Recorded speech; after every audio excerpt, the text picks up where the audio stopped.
ہونی چاہیے اس سے 1 دن بھی کم نہیں. بکرا بکری کی عمر 1 سال ہونی چاہیے اس سے کم نہیں. ایسی گائے بیل بھینس ان کی عمر 2 سال ہونی چاہیے, 1 گھنٹے میں کم نہیں ہونی چاہیے. فرماتے ہیں کہ اب سارے لوگ پہچان نہیں پاتے کہ اس کی عمر کتنی ہے, تو شریعت نے ایک معیار مقرر کر دیا ہے کہ بکرا ہو کہ بکری, سامنے کے دانتوں کو تم دیکھ لو. دودھ کے جو دانت ہوتے ہیں بچپن میں, وہ توڑ کر کے اگر دوسرا دانت آ گیا جو ذرا چوڑا ہوتا ہے اور ٹیڑھا میڑھا بھی تھوڑا ہو جاتا ہے اور پیلاپن اس کے اندر زیادہ ہوتا ہے, یہ 3 علامت ہے. وہ چوڑا ہو جائے گا, تھوڑا ٹیڑھا میڑھا بھی ہو جائے گا, اور ساتھ ہی ساتھ پیلاپن اس کا بڑھ جائے گا اور چوڑائی بڑھ جائے گی اور اس کی جو لمبائی ہوتی ہے نا وہ کم ہو جائے گی. یہ سب اس کی علامت ہے پہچاننے کی. بس سمجھ جائیے کہ یہ جو ہے اگر بکرا بکری ہے تو فوراً سمجھ میں آ جائے گا کہ 1 سال کا ہو چکا ہے, یا پھر گائے بیل بھینس ہے تو یہ علامت جب پا لی جائے تو فوراً سمجھ لیجیے کہ یہ 2 سال کے ہو چکے ہیں. تمام لوگ جو ہے اس کا پتہ نہیں لگا سکتے, اس لیے یہ علامت بتائی گئی ہے, یہ معیار مقرر کیا گیا ہے, تو اس کے مطابق ہی دیکھنا چاہیے. ورنہ تو آپ جائیں گے بولے دانت ہے, ارے میرے بھائی دانت تو ہوتا ہی ہے, وہ دودھ کا دانت ہوگا, بولے گا دکھانے کا, آپ کو کیا سمجھتا ہے؟ آپ اس کا دھندا کرتے ہیں, قریشی ہے آپ کو کچھ معلوم نہیں ہے, بولے گا دانت دکھاتے گا, آپ سے دانت تو ہے اور کوئی بھی جانور خرید لیا. ایسا نہیں ہے, ماہر کو لے جانا چاہیے. شریعت حکم دیتی ہے, بیع کرنے میں خیال شر کا حکم دیتی ہے کہ اگر تم بیع کرنے میں دھوکہ پا جاؤ اور دیکھو کہ یہ سامان ہمارے لیے بہتر ہے تو تم اس کو خرید لو, لیکن یہ کہہ دو کہ میرے لیے 3 دن کا اختیار رہے, اس کو خیال شر بولتے ہیں. اس دوران جو خرید و فروخت میں ماہر آدمی ہو اس سے مشورہ کر لو کہ تمہارے لیے اس میں فائدہ ہے کہ نقصان ہے. پھر اگر وہ کہتا ہے کہ فائدہ ہے خرید لو تو جا کے فائدہ واپس کر دو, کہتا ہے نقصان ہے تو تم جو ہے اس سے دور ہو جاؤ, اس کو رد کر دو. اسی طریقے سے قربانی کا جانور خریدتے وقت اپنی کوئی بصیرت نہیں ہے تو ماہر کو لے جانا چاہیے. اب اس کا یہ مطلب نہیں کہ وہاں سے اب تمہیں چلو, اب دھوپ میں گھومتے رہو دن بھر, ہم کو بہت نہیں سمجھتا ہے, لیکن جب بھی گئے اب تک الحمدللہ پہچان لیے ہے کہ نہیں. تو یہ ساری چیزیں ہونی چاہیے. ہاں دمبا یا بھیڑ جو ہے نا مہنگا بھیڑ ہوتے ہیں, ان کے مذکر کو دمبا بولتے ہیں اور وہ ان کے مؤنث کو بھیڑ بولتے ہیں, مذکر کو بھیڑ بولتے ہیں اور مؤنث کو دمبا کہتے ہیں. تو اگر اس کا بچہ یہ 6 مہینے کا دیکھنے میں سال بھر کا دکھے, اچھا خاصا موٹا تازہ ہو فروا ہو, تو اس کی قربانی ہو سکتی ہے. بکرا بکری میں نہیں, کچھ لوگ بکرا بکری کے تعلق سے بھی کہتے کہ دیکھنے میں اگر دور سے دیکھنے میں 1 سال کا لگے تو اس کی قربانی ہو جائے گی. ایسا نہیں ہے, شریعت ہمارے گھر میں نہیں بنتی ہے. آقا علیہ الصلوۃ والسلام کا یہ فرمان ہے, فقہائے احناف نے بیان کیا ہے, کتاب کے اندر مسائل ملتے ہیں. اچھا آگے فرماتے ہیں, چلیے جانور کو بھی آپ نے جان لیا کیسا ہونا چاہیے, اس کی عمر کتنی ہونی چاہیے, اور ساتھ ہی ساتھ قربانی کے جانور کو عیب سے خالی ہونا چاہیے. تھوڑا سا عیب ہو تو قربانی ہو جائے گی. مطلب کان ہے, اب کان کا تھوڑا سا حصہ کٹا ہوا ہے, اتنا کٹا ہوا ہے, تو فرماتے اس سے کچھ فرق نہیں پڑے گا. تہائی بھی کٹ جائے تو کچھ فرق نہیں پڑے گا, تہائی سے کچھ زیادہ بھی کٹ جائے تو کوئی فرق نہیں پڑے گا.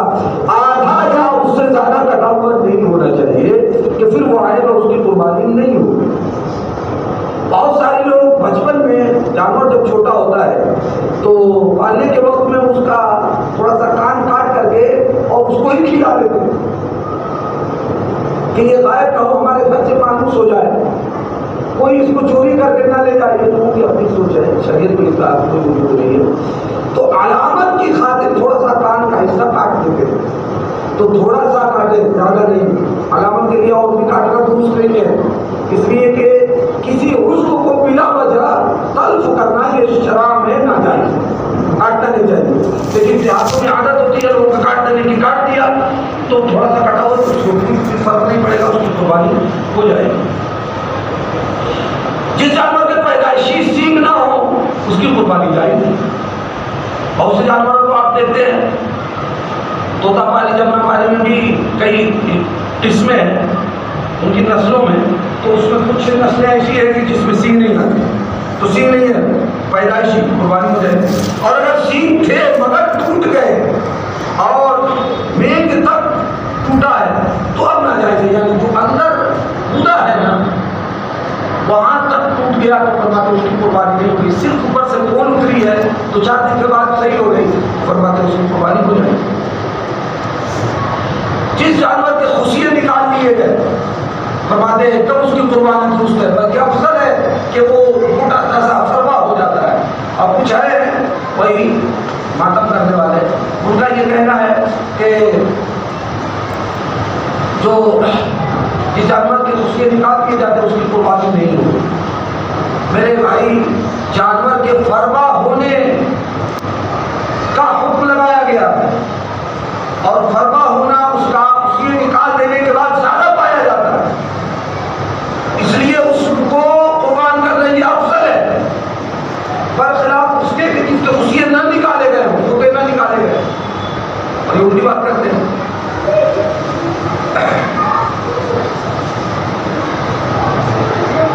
اچھا، ساتھ ہی ساتھ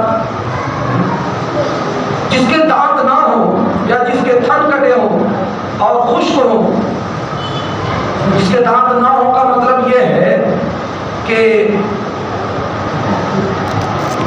دانت ہی نہیں ہے، پیدائشی دانت نہیں ہے، تو اس کو شریعت نے ایسا شمار کیا ہے، عیب شمار کیا۔ ہاں دانت تھے لیکن 2 سال کا جب ہوا تو دانت ٹوٹے، اب جمیں گے، اتفاق سے انہی دنوں میں قربانی کا الزام آ گئے کہ دانت نہیں ہے سامنے کے۔ اچھا، جب 2 سال کا جانور ہو جاتا ہے نا تو دانت ایک توڑتا ہے اور پھر 2-4-5 مہینے میں جو ہے وہ اکثر دانت توڑ ڈالتا ہے۔ تو کبھی ایسا ہوتا ہے کہ 2 ٹوٹ گئے اور اب جم رہے، اور وہ جم رہا ہوتا ہے کہ تیسرا بھی ٹوٹ گیا، چوتھا بھی ٹوٹ گیا، ایسا بھی ہوتا ہے، لیکن اس کے چرنے میں کچھ نقصان نہیں ہوتا، اس کی قربانی ہو جائے گی۔ لیکن جس کے مکمل طور پر دانت ہی نہ ہو تو شریعت نے اس کو عیب شمار کیا، اس کی قربانی نہیں ہوئی۔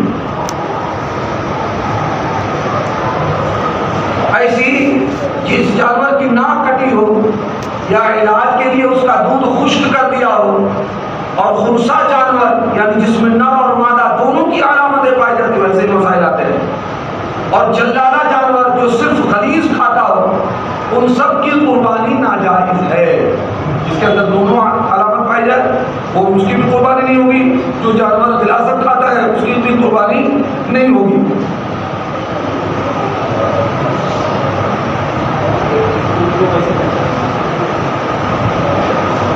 منہ کی علامت تو یہاں کچھ بیان نہیں کیا ہے، اس کے بھی دانت ہوں گے نا، دانت ہوں گے تو اس کے ذریعے سے دانت رہتے نا، آپ اس سے ہی پہچان۔ آگے فرماتے ہیں ایک اور مسئلہ سن لیجیے۔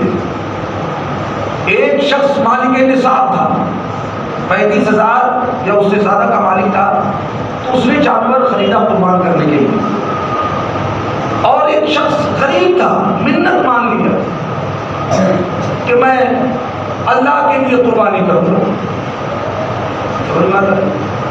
منت مان لیا اور جانور کو بھی خرید لیا۔ اتفاق سے قربانی کے ایام سے کچھ پہلے اس کا جانور غائب ہو گیا، فقیر کا بھی غائب ہو گیا اور جو غنی تھا اس کا بھی غائب ہو گیا۔ اب قربانی کے جب ایام آئے تو مالدار نے اس کی جگہ دوسرا جانور خرید کر کے قربان کر دیا، اور فقیر نے بھی تاؤ میں آ کر کے دوسرا جانور خریدا اور قربانی کر دی۔ اب قربانی کے ایام ہی میں اس مالدار کا بھی جانور مل گیا اور اس فقیر کا بھی جانور مل گیا، اب اس کا کیا حکم ہے؟ تو فرماتے ہیں فقیر کو جو جانور ملا ہے اس کی قربانی کرنا ان دنوں میں واجب ہے، اور مالدار کو بھولا ہوا جانور مل گیا تو اس کے اوپر قربانی کرنا واجب نہیں ہے۔ وہ چاہے کام میں لگا سکتا ہے اور اپنے لیے بھی پال سکتا ہے، شادی بیاہ میں اس کو ذبح کر سکتا ہے، تب کوئی حق نہیں کرتا۔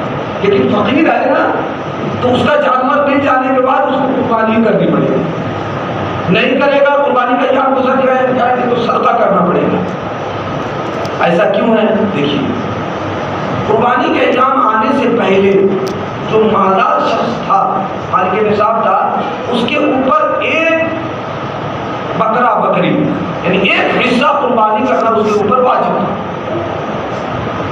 سمجھ گئے؟ جانور کی کوئی تخصیص نہیں تھی، وہ کوئی بھی بکرا لاتا، کوئی بکری لاتا، گائے بھینس بھینس میں ایک حصہ کر لیتا، اس کی قربانی پہلے ہی سے اس کے اوپر واجب ہے ایک حصہ۔ لیکن اس فقیر کے اوپر واجب تھا، بتائیے، اس کے اوپر تو واجب نہیں، یہ تو خود جو ہے صلاحیت ہے کہ اس کے اوپر صدقہ کیا جائے، اس کو لا کر کے کچھ دیا جائے، لیکن اس نے اپنے اوپر خود سے واجب کر لیا، اس کے اوپر واجب نہیں تھا لیکن منت مان کر کے خود سے اپنے اوپر واجب کر لیا۔ اب جس جانور کو واجب کی ادائیگی کے لیے خریدا ہے، وہ جانور متعین ہو گیا قربان کرنے کے لیے، خرید چکا اور پھر وہ غائب ہو گیا، تو اس کے اوپر کوئی ضروری نہیں تھا کہ یہ دوسرا جانور خرید کر کے قربانی کرنا، اس کے اوپر واجب نہیں تھا، غائب ہو گیا۔ لیکن تاؤ میں آ کر کے دوسرا جانور خرید کر کے قربان کر دیا اور پھر یہ پہلا والا مل گیا، تو اس کو تو خریدا تھا قربانی ہی کے لیے نا، یہ تو متعین ہے، لہذا تعین کی بنیاد پر اسے قربانی کرنی پڑے گی۔ ایک بات اور سنیے، کوئی شخص بیماری میں مبتلا ہو گیا اور اس نے اپنے اعزا اقربا کو وصیت کر دیا کہ سنو میری جانب سے قربانی کر دینا، تو فرماتے ہیں کہ اب اس کی جانب سے جو قربانی کی جائے گی اس کا پورا گوشت صدقہ کرنا پڑے گا، گھر والے خود بھی نہیں کھا سکتے اور کسی دوسرے قریبی رشتہ دار کو کھلا نہیں سکتے، بلکہ جو اس کا مصرف حقیقی ہے غریب فقیر اس کے اوپر صدقہ کرنا پڑے گا۔ ہاں، میت نے کہا نہیں تھا کہ میری جانب سے قربانی کر دے، بلکہ اولاد فرمانبردار ہے، چاہتی ہے کہ میں اپنے نام سے قربانی کرا رہا ہوں، میرے والدین بھی مجھے بہت عزیز رکھتے تھے، ان کے نام سے بھی قربانی کرا دیا، ان کے نام سے قربانی کرا دیا، تو اب وہ گوشت ایک خود بھی کھا سکتا ہے، اپنے دوسرے رشتہ داروں کو بھی کھلا سکتا ہے، اور ایسا کرنا چاہیے پیارے۔